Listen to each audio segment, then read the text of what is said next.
তওবার একটা সুযোগ দেওয়া হবে কতক্ষণ পর্যন্ত, ইলা গ্রুবের শামস, নগদ ফগদ জানি কোনো অ্যাকশন হয় না, আল্লাহ লগে লগে কবুল করে নিল। আল্লাহ লগে লগে কি করলো, কবুল করলো। আর তার পরিবর্তে আল্লাহ নবী করলো যে ইয়া রব্বুল আলামিন, তোমার কাছে আরো একটা আরশ, এই আরশটা হইলো আমার উম্মত, জয়ীফ উম্মত, দুর্বল উম্মত, এই উম্মতরা জানি কি করতে পারে, আমার কাছে জানি ক্ষমা চেতে পারে, এইটুকু সুযোগ আল্লাহ তুমি দিও। আল্লাহ কবুল করে নিল। অবশ্যই তোমাকে তোমার উম্মতদেরকে দেওয়া হলো। তুবু ইলাল্লাহি তাওবাতান নাসুহা, এই আয়াতের পরিবর্তে আরেকটাই যে তুবু ইলাল্লাহি তাওবাতান নাসুহা, যদি তারা তওবা করে তাহলে তাদেরকে কি করা হবে, তওবার একটা সুযোগ দেওয়া হবে কতক্ষণ পর্যন্ত, ইলা গুরুবিশ শামস, যতক্ষণ পর্যন্ত পশ্চিম দিকে থেকে সূর্য না আদায় হবো। সূর্য একটা টাইম কিয়ামতের লাস্ট পর্যায়ে, কিয়ামত হওয়ার আগে কিছু বছর আগে সূর্য পশ্চিম দিক থেকে উদয় হবো। ওই পশ্চিম দিক দিয়ে যখন উদয় হলো তখন কি হলো, তওবার দরজা বন্ধ, তখন আর তওবা কবুল হবো না, তখন তওবা কিন্তু কবুল করা হবে না। কিন্তু আল্লাহ নবী সাল্লাল্লাহু আলাইহি সাল্লাম রে এই শানে কিন্তু আল্লাহ পাক কয়ে দিছে, আই নবী মুহাম্মদ সাল্লাল্লাহু আলাইহি ওয়াসাল্লাম, তুমি তওবার জন্য প্রত্যেকটা মানুষের ক্ষেত্রে, তুমি তওবার ক্ষেত্রে তুমি আমি আল্লাহর কাছে তুমি চাইলা, সুযোগ চাইলা, আমি আল্লাহ দিলাম। কিন্তু এক শ্রেণীর ব্যক্তি তাদেরকে তওবা করা হবে না। এই শ্রেণীর ব্যক্তি কারা? এই শ্রেণীর ব্যক্তি হলো নিফাক, মুনাফিক। ইন্নাল মুনাফিকুনা লাকাযিবুন, মুনাফিকরা অবশ্যই তারা মিছলিয়া, তাদের কথায় কথায়, আচরণের প্রত্যেকটা ক্ষেত্রে তাদের কি থাকে, মিছার অবকাশ থাকে। আই নবী মুহাম্মদ সাল্লাল্লাহু আলাইহি ওয়াসাল্লাম, যদি তুমি তাদের সামনে যদি ক্ষমা চাও, ইস্তাগফির লাহুম আও লা তাস্তাগফির লাহুম, ইন তাস্তাগফির লাহুম ৭০ মাররাতান ফালা ইয়াগফিরুল্লাহু লাহুম। আই নবী মুহাম্মদ সাল্লাল্লাহু আলাইহি ওয়াসাল্লাম এর একটা কথা কয়ে যায়, কোরআন শরীফের উদাহরণ, কোরআন শরীফের তুলনা কোরআন শরীফই হবো। বুঝছেন? যেমন নাকি আল্লাহর তুলনা কারে দিবেন কোন? আল্লাহর তুলনা আল্লাহ নিজেই। তার পাক কালাম শরীফের তুলনা তার পাক কালাম শরীফই হবো। গতিকে কোরআন শরীফের তুলনা অন্য কোনো কিছু হবে না। কোরআন শরীফের এক আয়াতের মিসাল আর এক আয়াতে পাবেন। যেরকম এটার মিসাল দিতেছি, আর কোরআন শরীফের সূরা তওবা থেকে যে ইস্তাগফির লাহুম আও লা তাস্তাগফির লাহুম, ইন তাস্তাগফির লাহুম ৭০ মাররাতান ফালা ইয়াগফিরুল্লাহু লাহুম, এই তওবার শানে কইতেছি যে আয় নবী মুহাম্মদ সাল্লাল্লাহু আলাইহি ওয়াসাল্লাম, ইস্তাগফির লাহুম, তুমি যদি ক্ষমা চাও, আও লা তাস্তাগফির লাহুম, এবার তো যদি তুমি যদি ক্ষমা নাই চাও, ইন তাস্তাগফির লাহুম, যদি তুমি ক্ষমা যদি চাও, ৭০ মাররাতান, দিনের ভিতরে যদি ৭০ বার করে যদি ক্ষমা চাও, আমি আল্লাহ ফালা ইয়াগফিরুল্লাহু লাহুম, আমি আল্লাহ তাদেরকে ক্ষমা করব না। কেন? তারা হলো মুনাফিক। তাদেরকে কি করা হবো? জাহান্নামের তদস্থলিত জায়গাতে তাদেরকে কি করা হবো? জায়গা দেওয়া হবো। গতিকে নবী মুহাম্মদ সাল্লাল্লাহু আলাইহি ওয়াসাল্লাম এই হুমকির আয়াতটা তোমার উম্মতের ভিতরে আমি দিয়ে দিলাম। বুঝছেন? তাছাড়া আর বেকের জন্য কি তওবা কবুল করা হবো। কাল্লা ইন্নাল ইনসানা লা ইয়াতগা, মানুষে কিরকম করে সীমালঙ্ঘন করে থাকে দেখো। মানুষের সীমালঙ্ঘন কিরকম করে থাকে, যেমন নাকি যেমন মানুষে জানে যে এই কামটা হইলো ভুল, তবুও মানুষের এই ভুলের দিক দিয়ে কি হয়, অধিপত্য হয়ে যায়। মানুষে জানে নামাজ এক ওয়াক্ত যদি কামাই দেওয়া হয় তাহলে ৮০ হোক বা জাহান্নামে থাকা হবো, তবু ইচ্ছা করে ওলি কি করে মানুষে কি করে, নামাজ ক্ষতি করে। মানুষে জানে রোজা যদি কামাই দেওয়া হয় এই গুনাহ হবো, তবুও মানুষে কিন্তু কি করে, রোজা কামাই দেয়।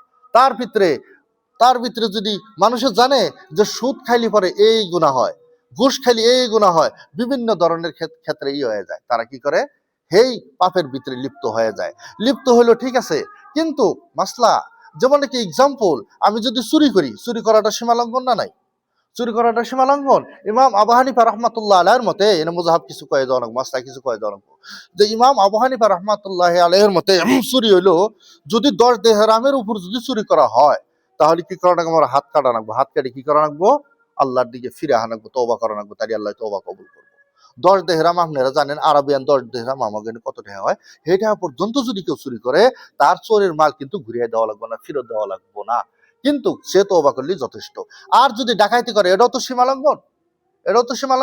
যদি কেউ ডাকাইতি করে তাহলে কিন্তু তার মালটা ফেরত দেওয়া লাগবে, তার মালটা ফেরত দিয়ে তওবা করলি আল্লাহ তওবা কবুল করবো। এনে প্রশ্ন হইলো যে চোরের মাল কেন ফেরত দেওয়া হবে না, আর ডাকাতের মাল কেন ফেরত দেওয়া হবে? উত্তর হইলো যে চোরের মাল চুরি করা হয়েছে আল্লাহর জিম্মার থেকে, মালিকে জানে না, মালিকে ঘুমন্ত অবস্থায় আসাল, আল্লাহর জিম্মার থেকে চুরি করে নেওয়া হয়েছে, তোমার তার শাস্তি হলো হাত কাটানো, হাত না কাটা পর্যন্ত আল্লাহ তওবা কবুল করবো না।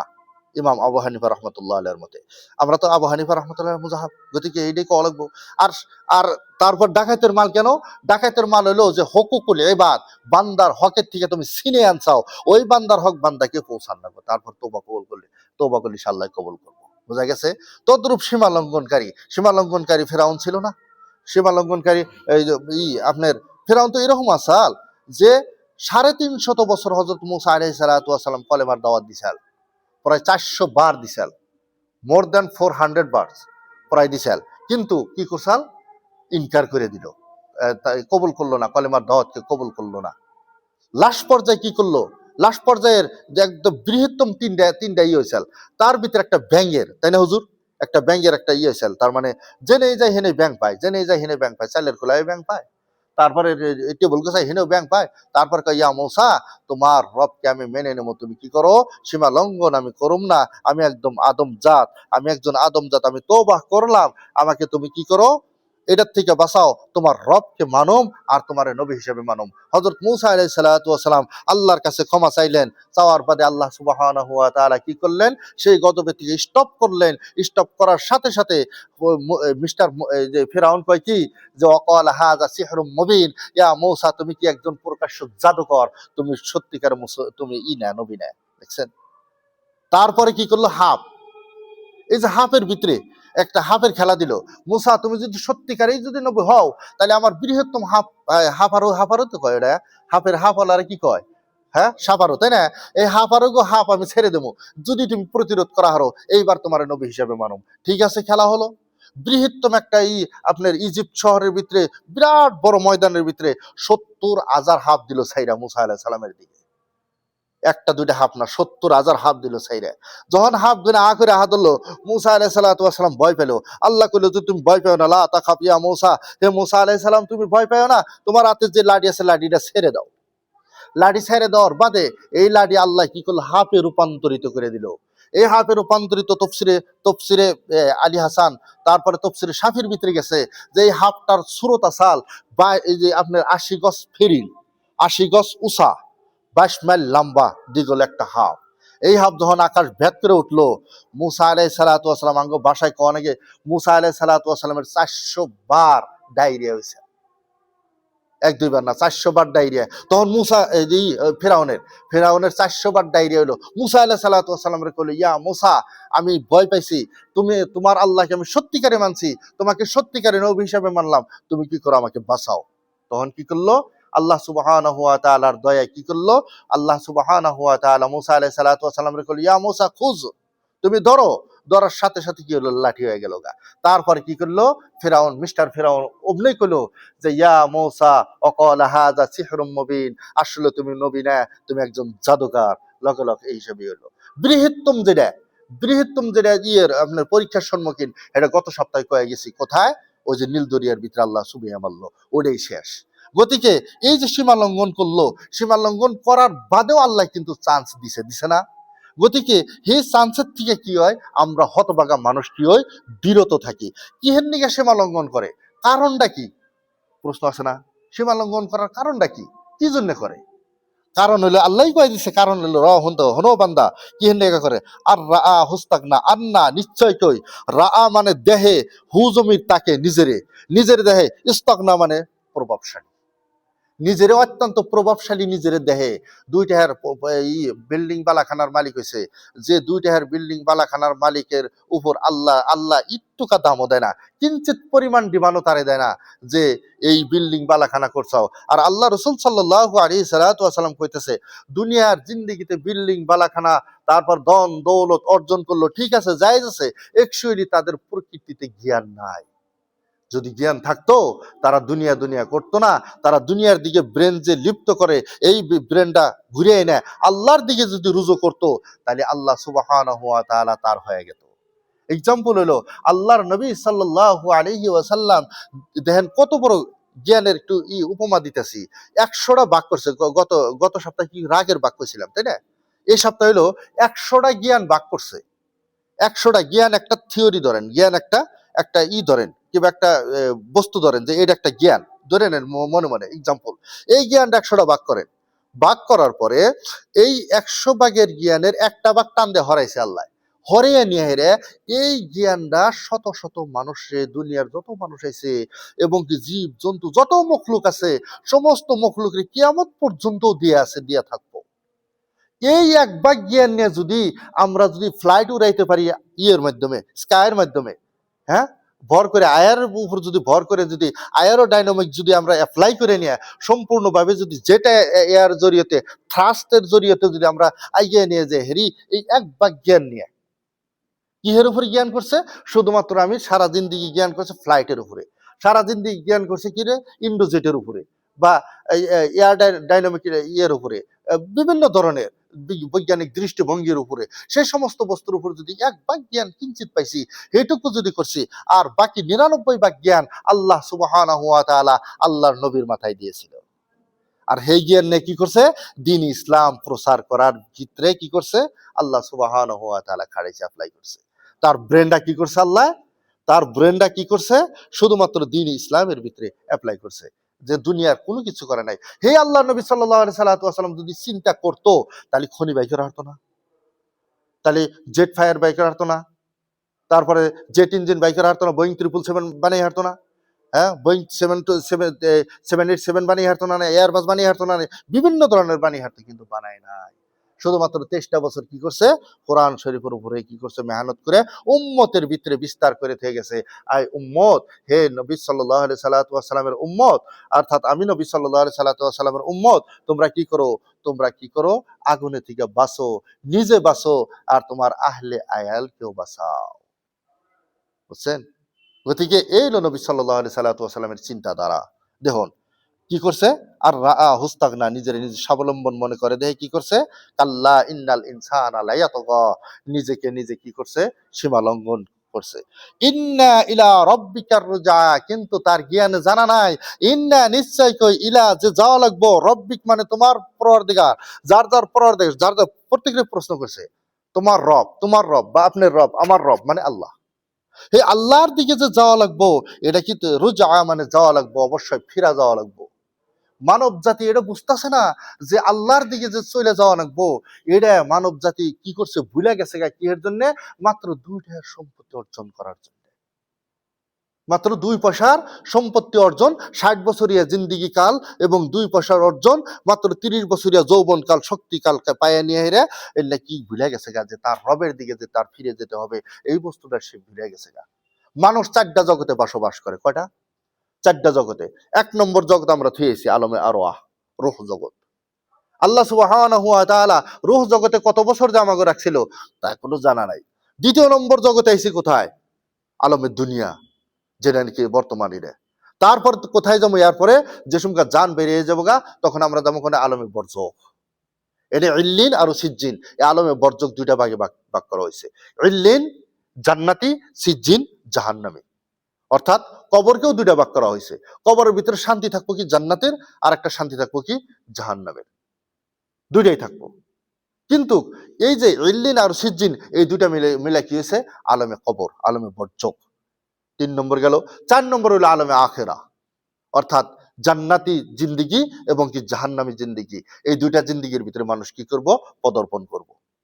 এই 4টা জগতে মানুষ বসবাস করব। হযরত আলী কারীম রাদিয়াল্লাহু তাআলা আনহু বর্ণনা করতেছে যে যারা আলমে আরওয়াহ জগৎ, রূহ জগতে যারা বসবাস করছিল, আর রূহ জগতে এইরকম মিলাপ্রীতি হিসেবে একজন আরেকজনের কি করছাল, তার মানে সম্বন্ধ হিসাবে, সম্পর্ক হিসাবে স্থাপন করে তারা বসবাস করছে। যারা যারা যারা দেহাদেহি করছে তারা দুনিয়ার ভিতরে দেহাদেহি করবে। এক রাবায়াতে গেছে যে আলমে আরওয়াহ অর্থাৎ রূহ জগতে কেউ যদি কেউর হাতে যদি 1000 বছরও দেখা করছে, কমসে কম 1000 বছরও যদি দেখা করছে, আহাদা আলফান, হ্যাঁ, যদি আহাদা আলফান 1000 বছরও যদি কেউ যদি দেখা করছে, হ্যাঁ, মানুষটাও দুনিয়ার ভিতরে এক মুহূর্ত হলেও তার লগে দেখা করবো, আল্লাহ করাই। গতিকে নিশ্চয় আপনাদের সাথে ওই আলমে আরওয়াহ রূহ জগতে নিশ্চয় দেখা হয়েছে হযরত আলী কারীম রাদিয়াল্লাহু তাআলা আনহুর বর্ণনা। গতিকে সেই জগতের থেকে আবার সেই জগতে কি করা লাগবো? ইলা রব্বিকা রুজা, সেই জগতে আমাদেরকে পদার্পণ করানো হবো। মানুষে সামান্যতম নিজের যৌবনকাল, নিজের শক্তিকাল এবং নিজের ধনট্যকাল পায়ে নিয়ে মানুষে কি করতেছে? ভুলে গেতাছে আর সীমা লঙ্ঘন করতেছে। আর আইতাল্লাযী ইয়ানহা আবাদান ইযা সাল্লা, আর আইতা কি তোমরা কি দেখো না? আল্লাজি যে নাকি ইয়ানহা, যে নাকি এই দুইটা সম্পত্তি পাইয়া, কিছু রূপ যৌবন পাইয়া, শক্তি পাইয়া কি করছে, আর আয়তা তোমরা কি দেখো না আল্লাহ যে নাকি আনহা যে নাকি নিষেধ করে। এই নিষেধটা এটা শুধুমাত্র ইঙ্গিত করা হয়েছে আবু জেহেল। আবু জেহেলকে ইঙ্গিত করা হয়েছে। কিহের নিকে করা হয়েছে? আবাদান ইজা সল্লা। এই আবাদান, এই আবাদা অর্থাৎ এমন একজন বান্দা, যে বান্দা শুধুমাত্র ইঙ্গিত করা হয়েছে নবী মুহাম্মদ রাসূলুল্লাহ সাল্লাল্লাহু আলাইহি ওয়াসাল্লাম। ইজা জসুম নাকি সল্লা, সালাত আদায় করত।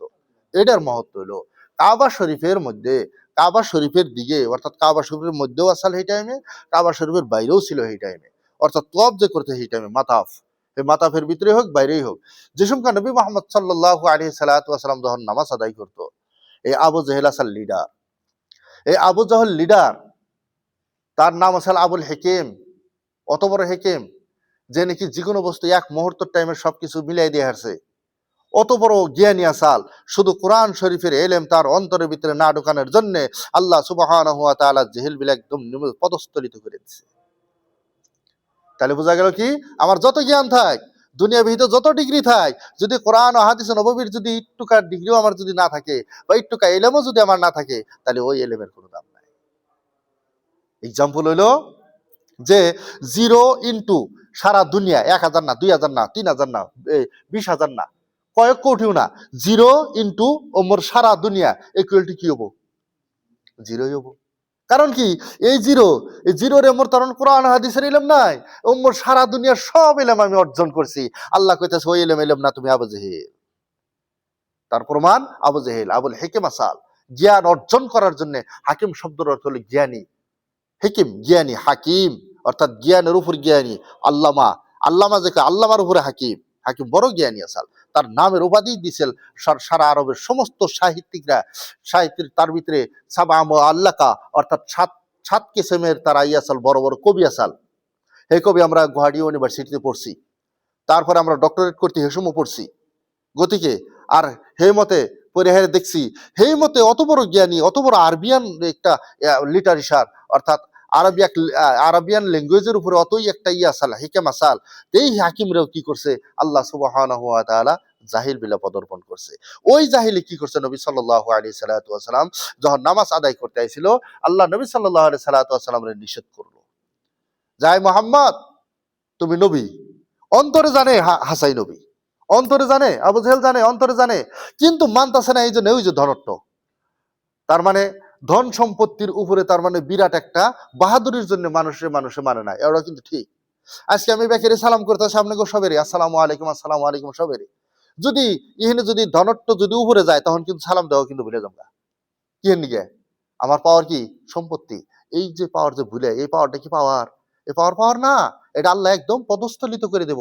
এটা অহংকার, এই অহংকার চূর্ণ চূর্ণ করে দেব। গত সপ্তাহে সামনের সপ্তাহে ইনশাল্লাহ এই সম্বন্ধে কম ইনশাআল্লাহ। গতিকে এই আবু জেহেল কইতাছে আমার ঘরে 7 কেজি সোনা আছে, আমি অত ধন দৌলতওয়ালা মানুষ, আর অত রূপের, আর অত শক্তিশালী মানুষ, আর এই আরবের একজন লিডার, আল্লাহ আমার নবুয়ত দিল না, ইতিম বাচ্চারই নবুয়ত দিল। হ্যাঁ, ওরে নবী কেরা মানবো রে? হ্যাঁ মানব না। এই যে অহংকারের জন্য তার মানল, কিন্তু জানে ইয়ালামু আবু জেহেল জানে আন্নাবিয়ুন হাক্কা, সত্যিকারের নবী সাল্লাল্লাহু আলাইহি সাল্লাম সত্য, সত্য নবী জানে, কিন্তু মানতাছে না। মানুষের কয় নবী মানতাম, আর নবী কি নিকে মানবো? ইতিম বাচ্চা ও একটা নবী, আমি হেওয়া লাগছে, আমি এলাম ধনী ব্যক্তি, আমি না হয় আল্লাহ ঘরে দিল, এই মানব না। অহংকারের জন্য মানে নাই। আর এই যে মানে নাই, যে এটা কার ক্ষতি গেছে? কোন তো দেখি কার ক্ষতি গেছে? আবু জেহেলের ক্ষতি গেছে না নাই? চির জাহান্নাম, জীবনে জাহান্নামে থেকে নিস্তার হবো কি? হবো না। আল্লাহ ওই অহংকারের কোনদিন পছন্দ করে না। অর্থাৎ আবাদান ইজা সল্লা, যে সময় নাকি নবী মুহাম্মদ সাল্লাল্লাহু আলাইহি সাল্লাম নামাজের জন্য আইছিল, তখন মানা করছে তুমি কিন্তু নামাজ পড়বারাইও না। একদিন মানা করলো, দ্বিতীয় দিন আহে হেও দিনও মানা করছে, তৃতীয় দিন আহে হেও দিনও মানা করছে, চতুর্থ দিন আহার বাদে কইলো ইয়া নবী, ইয়া মুহাম্মদ, তখন কইলো হে মুহাম্মদ, যদি ফিরাবার তুমি নামাজ পড়ার জন্য আহো, নাউজুবিল্লাহ, আমার মুখ দা কটা বিরাট টান লাগে। এটাই কইছে যে তো আমার পাও দিয়ে আর হানতে কইলাম না গার, কি করবো, আমার তার মানে কোলায় না ওটা কটা, নিজের একটিয়ার জন্য কম না, ওটা ভুলবে তুমি মাফ করবেন আর কি। হ্যাঁ, তার মানে তোমার গার এমন মাটিতে মুখটা মিশিয়ে দেবো, ওটা কটা সহ্য হয় না। নবীর শানে এত নিকৃষ্ট কথা আমি একটা ছোট্ট মানুষ কটা না সহ্য হয় না। এত নিকৃষ্ট কথা কয়ে দিল। তারপরে কি হইলো, তোমার গর্দান আর কি তলোয়ার দিয়ে আর কইলে আর হেনটা কইলাম না, আর এটা বুঝছেন সবাই, তার মানে নিজের এখতিয়ারের জন্য কয়তাছে না, এহেনটা করুম নাউজুবিল্লাহ, আল্লাহ ইনশাআল্লাহ বাঁচাইছে ইনশাআল্লাহ। গতিকে এত বড় এত উচ্চ ধরনের এত হিসেবে কথা যে কইলো, কর পরে হেসুমকা, তারপরে আল্লাহ নবী সাল্লাল্লাহু আলাইহি সাল্লাম কি করলো, আবার নামাজ আদায় করার জন্য এলো। নামাজ আদায় করার জন্য এলো। এইবার আবু জেহেল করলো কি, বিরাট শক্তিশালী হয়ে আছে। আইহা দেহে যে নবী সাল্লাল্লাহু আলাইহি সাল্লাম আর আবু জেহেল এরই মধ্যস্থলে কয়েকজন বিরাট বিকট মূর্তি মানুষ, তারা আগুনের বল্লম, বল্লম মানে ওই যে ফালা কয় তাই না, ফালা নিয়ে খারিয়ে রয়েছে। আর এইভাবে ডিডি করে চাইরে সারি ইঙ্গিত দিতেছে, আয় আবু জেহেল, তরে দেহাম খালি আয়। আর কি করলো, অমনি স্টপ হইলো। কিন্তু এটা শুধু আবু জেহেল দেখতেছে আর কেউ দেখতেছে না, তফসির, এটা শুধু আবু জেহেল দেখতেছে আর কেউ দেখতেছে না। তখন মানুষে হইস করলো যে, কে আপনি অত বীরত্ব মানুষ, আপনি মোহাম্মদকে আপনি মানাইতে পারলেন না? তখন কইতেছে যে, না তোমরা যা দেখতেছাও, আমি আমি যা দেখতাছি তোমরা তা দেখতেছাও না। রাআনি লাম তারানি লাম তারা, আমি যা দেখতাছি তোমরা তা দেখতাছাও না। ওখানে যদি আইগানের লগে লগে আমি আবু জেহেল ভস্মভূত হয়ে যাবো, শেষ করে দিব। গতিকে আমি পারতাছি না, কারণ ক্বালা হাযা সিহরুম মুবিন, আসল তো মুহাম্মদ সাল্লাল্লাহু আলাইহি সাল্লাম তিনি একটা প্রকাশ্য জাদুকর, জাদুর জরিয়তে আমারে স্টপ করে রাখছে। দেখছেন কত বড় একটা জাহিদ কয়ে রাখলো। তারপরে কি করলেন, আবাদান ইজা সাল্লা, আবার আর আল্লাহ আল্লাহ সুবহানাহু ওয়া তাআলা কইতেছে, এইভাবে নবী সাল্লাল্লাহু আলাইহি সাল্লামকে আমি কি করছি, আমি আল্লাহ বাঁচাইছি, আমি তার ইজ্জত বাঁচাইছি। আর এইভাবে দিন প্রচারের ক্ষেত্রে দিন দেয়, এইভাবে এক মুহূর্ত করে হেরে তারপরে কি করছি, লোকালয় এবং কি কিয়ামত পর্যন্ত আনেওয়ালা উম্মতের ভিতরে আমি আল্লাহ সুবহানাহু ওয়া তাআলা বিস্তার করে দিয়েছি। আর আইতা ইনকানা আলাল হুদা, আর আইতা কি তোমরা কি দেখতাছো না, এখানে প্রশ্ন হইলো আম মানুষের উপর কইতেছে, আর আইতা তোমরা কি দেখতেছ না, ইন নিশ্চয় কই কানা আলাল হুদা, একজন হেদায়েতের রাস্তার ভিতরে থাকছে। একজন কি হেদায়েতের রাস্তার ভিতরে থাকে নাই, একজন কি সত্য রাস্তার ভিতরে থাকে নাই।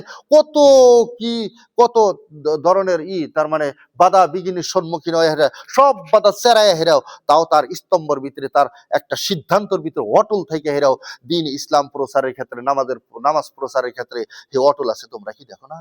আর এইটা নবী সাল্লাল্লাহু আলাইহি সাল্লাতু ওয়া সাল্লামের উপরেও শুধুমাত্র সে যে নিজে অটল যে থাকে এইটুকুই না, আও আমার আবে তাকওয়া, সে ইত্তেকার ভিতরে তাকওয়ার ভিতরে সে মানুষকে আদেশ করে, এটা কি তোমরা দেখো না?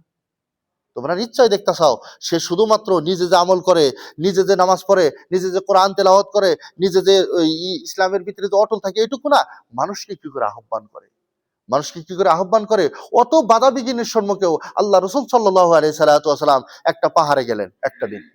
পাহাড়ে যাওয়ার সাথে সাথে পাহাড়ে যাওয়ার অন্য পাহাড়ে একটা এই গির্জা গড়াসাল, কিংবা একটা গির্জা ঘরের মতো গড়াসাল, আর ওখানে ঘন্টি দেওয়ার লগে লগে সব আরবের সব মানুষ একত্রিত হয়েছে। কি জন্য? ভয়ঙ্কর একটা ঘন্টি, ওই ঘন্টি দেওয়ার লগে লগে সবাই ভাবে কি যে শত্রু হয়েছে, আমাকে শত্রু মোকাবেলা করা লাগবো, আমাকে বিরাট একটা অসুবিধা হয়েছে, অসুবিধার মোকাবেলা করা লাগবো, এটা তাকে জানা আসাল, এই সিগন্যালটা তাকে আসাল।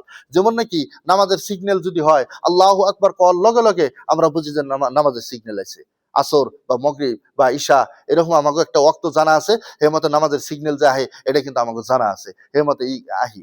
তদ্রূপ তাগো একটা ওই একটা আপনার ঢোলের বাড়ি বা কিবা একটা ওটা তাগো সিগন্যাল আসাল, ওটা তাগো জানা আসাল। আল্লাহ রাসূল সাল্লাল্লাহু আলাইহি সাল্লাম এইভাবে যাওয়ার পরে যে সুমকা দেখলো, আল্লাহ যখন কইলো আও আমারা বেত্তাকওয়া, কি তোমরা কি জানো না, তোমরা কি দেখো না, আও কিবা তো আমারা মানে আদেশ করে বেত্তাকওয়া, ইত্তেকার দিকে, ইসলামের দিকে, হকের দিকে যে আহ্বান করে, হে আহ্বানটা কি তোমরা কি দেখতাছাও না? হ্যাঁ, শুধুমাত্র হে আমলের ভিতরে যে অটল তা না, তে কি করে হকের ভিতরেও করে দাওয়াত করে। তার প্রমাণ হইলো যে রাসূল সাল্লাল্লাহু আলাইহি সাল্লাম এই ডলের মধ্যে কি করলো, বাড়ি দিল। বাড়ি দেওয়ার লগে লগে সব আরবের সব গেল, ছোট বড় বড় লোক সবাই ডর, কিবা একটা সিগন্যাল এসে যাওয়ার লগে লগে একত্রিত হলে যায়, দেখে মোহাম্মদ সাল্লাল্লাহু আলাইহি ওয়াসাল্লাম যায় বই রয়েছে। পরে হয়েছে করলো তুমি বাড়ি দিলা, কারণ কি কোনো শত্রুতে আক্রমণ করার জন্য আইসে নাকি আমাকে এনে, কোন দেশে কোনো শত্রুর আক্রমণ করার জন্য আইসে নাকি, বা যুদ্ধ ঘোষণা করছে নাকি, তোমার কাছে কোনো নোটিশ জারি করছে নাকি, কিংবা নোটিশ দিছে নাকি? তখন কইলো যে হ্যাঁ আমার কাছে একটা নোটিশ আছে, ভয়ঙ্কর একটা নোটিশ, তোমরা হুনো, এই স্টেজে তোমরা হুনো, এই মজলিসে তোমরা হনো, হে নোটিশটা যে তোমরা যদি মুহাম্মদ সাল্লাল্লাহু আলাইহি সাল্লাতু ওয়াস সালামকে যদি তোমরা নবী হিসেবে না মানো, যদি তোমরা দ্বীন ইসলামের যদি ইত্তেবা যদি না করো, দ্বীন ইসলামের উপর যদি তোমরা বিশ্বাস না করো, সালাত আদায় যদি না করো, রোজা আদায় যদি না করো, ইসলামকে যদি পরিপূর্ণভাবে না মানো, তোমরা সত্যিকার ব্যক্তি জাহান্নামে যাইবা। সিগন্যাল এটা। তখন কি করলো, সবে আল্লাহ রসুল কি করলো, পাথর মারলো। বাপ দাদার ধর্ম পাইয়ে নিয়ে হেরে তোর এই এক আল্লাহ এটা আমরা মানবা নিয়ে আসি নাকি, হ্যাঁ, এটা একটা কথা হইলো। থুইয়া তারা গেল গা। তবু আল্লাহ রসুল সাল্লাম দিন ইসলাম প্রচার করার ক্ষেত্রে পিছাইছে কি, এক ইঞ্চিও পাইছে যায় নাই। কি করছে, হিম্মতের সহিত আল্লাহর উপর তাকওয়া করে, আল্লাহর উপরে ভরসা করে হেরে একদম হিম্মতের সহিত কি করছে, আল্লাহর নাম ভরসা করে আগেছে। গতিকে আমরাও এগিয়ে যাব নাকি ইনশাআল্লাহ। গতিকে আর হ্যান্ডটা ইনশাআল্লাহ আগামী সপ্তাহে আপনাদের সম্মুখে ব্যাখ্যা করে দেবো। আজকে টাইম, হ্যাঁ আজকে গত সপ্তাহ থেকে 10 মিনিট বেশি গেছে, সবাই একটু উসপিস করতেছেন, থাক। আল্লাহ